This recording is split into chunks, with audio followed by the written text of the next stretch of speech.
Bismillahirrahmanirrahim. Assalamu alaikum students. Hope you will be fine. I welcome you all in my biology class, course code 5090, and we are going to start topic enzyme in week number 5. But before going to start the lesson, I wish you all happy Ramzan, and we pray from Allah. May Allah always bless you and your family with joys, togetherness and happiness. Ameen. And there is also advice that must wash your hands after the use of cell phone, laptop or any electronic gadgets. It's very necessary for you and for your family health. So let's start. Our format of session is review of osmosis and active transport, topic enzyme objectives will be discussed, then there will be explanation of enzyme characteristics and then their specificity. Then we will discuss about the activity, there will be recap, and at the end of assignment which you will download from the DHA portal. So first we will review the topic osmosis and active transport, which we have discussed in the previous week. What is osmosis and active transport? In osmosis, we have discussed that there is the movement of the water molecules from dilute solution to concentrated solution. Like we can say that there is the movement of the water from higher water potential to lower water potential by a partially permeable membrane. Because in the previous lesson in which we have discussed about the diffusion, like in diffusion there is may or may not need of partially permeable membrane, but osmosis there is the need of partially permeable membrane. Osmosis is a special type of diffusion. It's a type of passive transport, mean there is no utilization of energy because the water molecules move from higher water potential to lower water potential, so that's why there is no need of energy. But in active we have discussed that there is a movement of the particles through a cell membrane from a region of lower concentration to a region of higher concentration with the utilization of energy, and that energy is utilized in the form of ATP. ATP basically it's a major energy currency, and that ATP is derived from this process respiration. And active transport basically utilized for the absorption of the absorption of glucose and amino acids in the small intestine, and we have also discussed about the absorption of the minerals from the soil through this process, and we have discussed about the absorption of nitrates in the roots in which that process is utilized. And today we are going to start the new unit, that one is enzymes. And enzymes is a very easy topic. In 7th or maybe in 8th class you have studied about the enzymes, that what are enzymes, because that topic is also very important, because we are moving from simple to complex. At the start we have discussed about the cell, plant cell and animal cells, and we have discussed about the differences between the plants and animal cells and their organelles we have discussed. Then we have discussed the movement of the substances in and out, and now we are moving to the third level, and that one is enzyme, like how enzymes are involved in different reactions, and what are the objectives of enzymes. So at the end of the lesson, inshallah, you will be able to define enzymes as a protein that function as biological catalyst. You will be able to define catalyst as a substance that speed up a chemical reaction and is not changed by the reaction. And in the second, characteristics of enzymes, you will be able to explain characteristics of enzyme, what are the characteristics of enzymes and how these are very special for the reactions. And in the third, we will discuss about the log and key hypothesis, that how these enzymes are involved in different reactions. So for this, we will discuss about this hypothesis. So, but before going to start the topic enzyme, first of all, we should know about that what is metabolism. Basically, in our body, there are so many biochemical reactions. Not in our body, in all living organisms, there are so many biochemical reactions which are occurring and for the maintenance of life. And that set of the biochemical reaction basically is known as metabolism. And metabolism, like it allows the organisms to grow and reproduce, maintain their structure and respond to their environments. There are two types of metabolisms. anabolism and catabolism. Anabolism basically it includes those biochemical reactions in which larger molecules are synthesized. Like that one is a constructive process in which there is a synthesis of something. But in catabolism, it includes those biochemical reactions in which larger molecules are broken down. So catabolism basically leads toward the destructive pathway and anabolism leads toward the constructive pathway. Like if there will be a synthesis of something by the use of smaller molecules, and then that process will be known as anabolism. Like photosynthesis in plants. In photosynthesis we know that carbon dioxide gas and water is used for the synthesis of glucose. So there is the use of smaller molecules for what? For the synthesis of larger molecules like glucose. So that process is anabolism. But in catabolism, which is a destructive pathway where there is a broken down of larger molecules into smaller molecules, like example is digestion and respiration, where there is a broken down of larger molecules, like protein is broken down into amino acids, lipids are broken down into fatty acids and glycerols, carbohydrates are all the complex molecules, like starch is broken down into simplest sugar form like glucose. So in anabolism we know that energy is utilized, but in catabolism energy is released. So this diagram you can easily differentiate between catabolism and anabolism.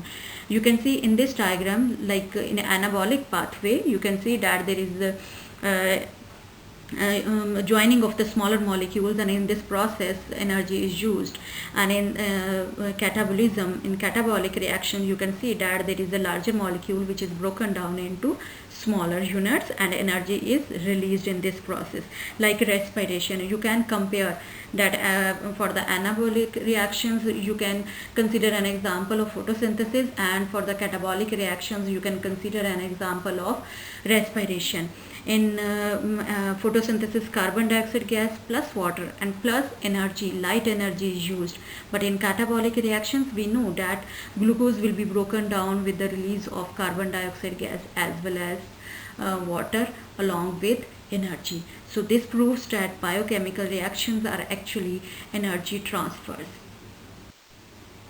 So now it will be easy for us that what are enzymes, where these enzymes are used, because we know that in our body and in the body of other living organisms so many biochemical reactions are occurring. So for the speed of those biochemical reactions we need some substances which are not used itself, but these substances basically speed up the chemical reactions. And enzymes basically are those molecules which act on the molecules, and those molecules on which enzymes act are called substrate, and enzymes convert them into different molecules called products. Like you can take an example of protein. Protein is a substrate. An enzyme will act on the protein and convert the protein into product like amino acids, but enzymes will remain as it is. There will be no change in the enzyme structure. Catalysts are substances that lower activation energy of a reaction, so the reaction occurs more quickly, but in the end is not used up by the reaction, is called a catalyst. And you can see in this diagram, that diagram green color shows that one is a catalyst, and then two substrates will attach with this catalyst, and after that you will see that there is a release of the product and moving on for another reaction. So basically these catalysts are also known as enzymes. We use the term catalyst for the enzymes because enzymes will speed up the chemical reaction and are not used by itself. Enzymes are known as biocatalyst as well. Why we use the term biocatalyst? Because reactions and enzymes are working inside the body of living organisms, so that's why we use the term biocatalyst. I've used the term activation energy. Basically all chemical reactions require activation energy, and it's defined as minimum energy required to start a reaction, and the need for the activation energy act as a barrier for the beginning of such reaction. So basically enzymes lower the need of this activation energy, and you can see in this graph that you can see that there is two slopes. One is pink in color and second is blue in color, and you can see the difference in the slope. There is a high slope of the pink color line and there is a low slope with blue line. And why there is a difference in the slopes? Because activation energy, you know, that one act as a barrier, and without enzymes ultimately there will be a difficulty to start a reaction. And when we will add some enzymes, then ultimately the need of activation energy will be lowered. So how enzymes load this need of activation energy? Enzymes basically alter the shape of the substrate, and maybe it will correct the orientation to react, maybe it will disrupt the charge distribution. So through the chemical changes, ultimately those substrates will be able to bind with bind with enzymes and start a reaction. So enzymes are also very crucial for lowering activation energy and to start a reaction. There are two categories of enzymes, and these are categorized on the basis of their site where they work. There are two types of enzyme: intracellular enzyme or extracellular enzyme. Intra mean inside the cells. Those enzymes which work inside the cells are known as intracellular enzymes. Like the glycolysis mean breakdown of glucose inside the cell in the cytoplasm. So those enzymes will be known as intracellular enzyme.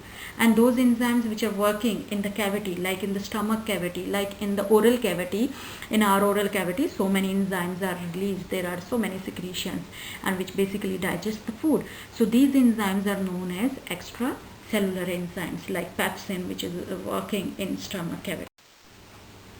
Enzymes are named after their substrate or the type of reaction they catalyze. Like those enzymes which work on protein are known as protease enzymes, and those enzymes which work on lipids are known as lipase enzyme, and those enzymes which work on sucrose are known as sucrase enzyme, and those enzymes which work on starch are known as amylase enzyme, and those enzymes which work on maltose are known as maltase. Sucrase, amylase, maltase, lipase, protease. I think you have observed that there is a word at the end of all these, the ase. Ase especially is used for the naming of enzymes. And these enzymes have specific name according to their substrate. There are sucrose, starch and maltose. These are the types of carbohydrates, and inshallah in the next chapter we will discuss about the component of foods, what are protein, carbohydrates and lipids. So enzyme catalyzed reaction can be stopped or slowed down by inhibitors such as mercury, lead, etc. There are some role of enzymes, like we have discussed that amylase enzymes work on starch. It digests the starch to maltose, and that maltose will further broken down and will be converted into glucose, because glucose is the simplest form. It will be converted with the help of maltase enzyme. Please focus on these chemical equations, because in the characteristics we will discuss that how enzymes work in a metabolic pathway. And you can see that in amylase, in first equation, in which starch is digested into maltose with the help of enzyme amylase enzyme. Now that maltose will be act as a substrate for the maltase, right? And maltase will convert this substrate maltose into product which is glucose. Starch is a complex polysaccharide carbohydrate, maltose is the disaccharide, and glucose is the monosaccharide. That one is the simplest form of carbohydrates. But at this time, just focus on these equations, right? Don't worry about that, what are monosaccharide, di and polysaccharide. We will discuss in the upcoming lessons. And then protease. Again, see that protein first of all digested into polypeptides. Polypeptides will be digested into peptone, and peptone will be digested into amino acids. And then you will see the third equation, in which lipids will be digested into glycerol and fatty acids with the help of enzyme lipase. So all these are hydrolytic reaction. There are two types of reaction: hydrolytic reaction. Hydrolysis mean that there is a digestion, and then there is a condensation reaction where there is a joining. Like if glycerol and fatty acids will be joined to each other and will be converted into lipids, then that reaction will be known as condensation reaction. Now these are the characteristics of enzymes. Number one, almost all enzymes are protein. More, and then second, catalyzed reactions are million times faster as compared to uncatalyzed reaction. I've used catalyzed reaction mean where there is the utilization of enzymes, and uncatalyzed mean those reactions which are occurring without enzymes. So there is a difference in the speed. Enzymes are usually very specific for the type of reaction and for the nature of their substrate. Like in the previous slide, we have discussed that protease enzymes digest the protein, lipase enzyme digest the lipids. So it means that those enzymes are very, very specific. Like protein is only and only work on protease enzymes only and only work on protein, not on lipids. So through this, that protease enzyme only and only digest protein, not lipid or carbohydrate. And then there is a structure of enzymes, that which portion of the enzymes is binded with the substrate. There is very small portion, and that small portion is known as active site, which recognize and binds substrate and then carries out reaction. Enzyme production can be enhanced or diminished by the cell according to need, can be regulated by inhibitors or regulators. Other characteristics of enzymes are some enzymes don't need additional component, but sometimes in some reactions they need some non-protein molecules which are known as cofactors. And these cofactors, co mean cooperate, and maybe inorganic or organic. If organic factors are tightly bound, we say that prosthetic group, and if these are loosely attached, we say coenzymes. And there are several enzymes which are working together in specific order. In the previous slide, we have discussed that how enzymes are working together in a specific order. Like if one enzyme is converting some substrate into product, then that product will be act as a substrate for the other enzymes. Enzymes are extensively used in different industries like food industry, brewing industry, paper, biological detergents. In food industries, enzymes are used for the production of white bread, buns, and in brewing industry for the production of alcohol. In the paper industry, which break the starch to lower its viscosity and which aids in making paper. And these enzymes are also used in biological detergents, like for the removal, protease enzyme for the removal of protein stains, and amylase enzymes for the removal of starch residues. So enzymes are very, very useful. Then now the mechanism of enzyme action, that what's the working and how enzymes work. Enzyme basically attach with the substrate, and temporary enzyme substrate complex is formed. After the reaction, what will happen? Substrate will be converted into product and enzymes will remain as it is. There will be no change. Now enzyme will be ready for binding with others. So there is a model which is proposed by a scientist. There are two models, induced fit model and lock and key model. Induced fit model is more acceptable, but in the CIE syllabus there is only and only lock and key model, so we have to focus on this model. That model is the mechanism of this enzyme action is explained by a German chemist, Emil Fischer, in 1894. He proposed a lock and key model, and according to this model, both enzyme and substrate possesses specific shape that fit exactly into one another, and this model explains enzyme specificity.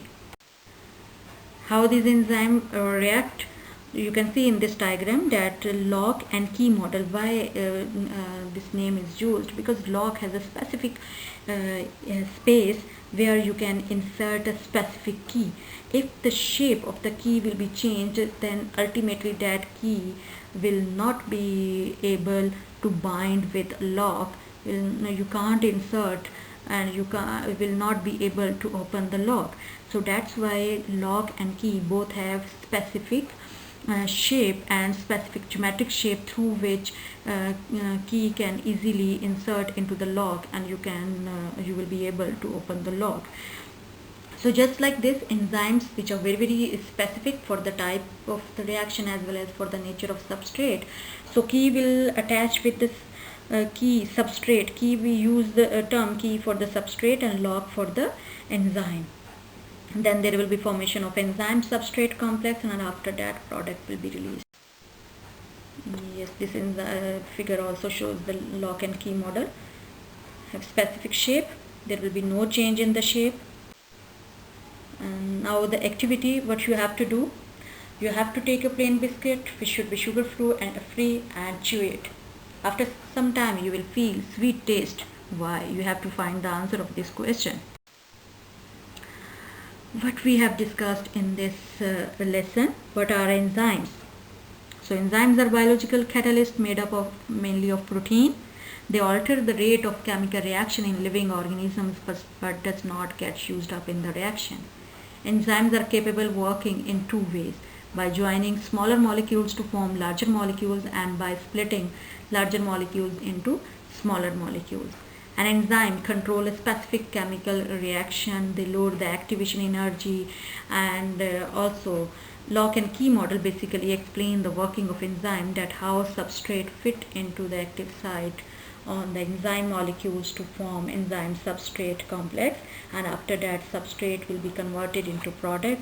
Lesson is over, and inshallah in the next lesson we will discuss about the factors which affect the rate of reaction, and we will also solve the past paper questions. I hope less concept will be clear, but for this first of all you have to learn the concept, revise the concept, and then you have to try to solve the past paper questions. Then ultimately your concept will be more clear. Thank you.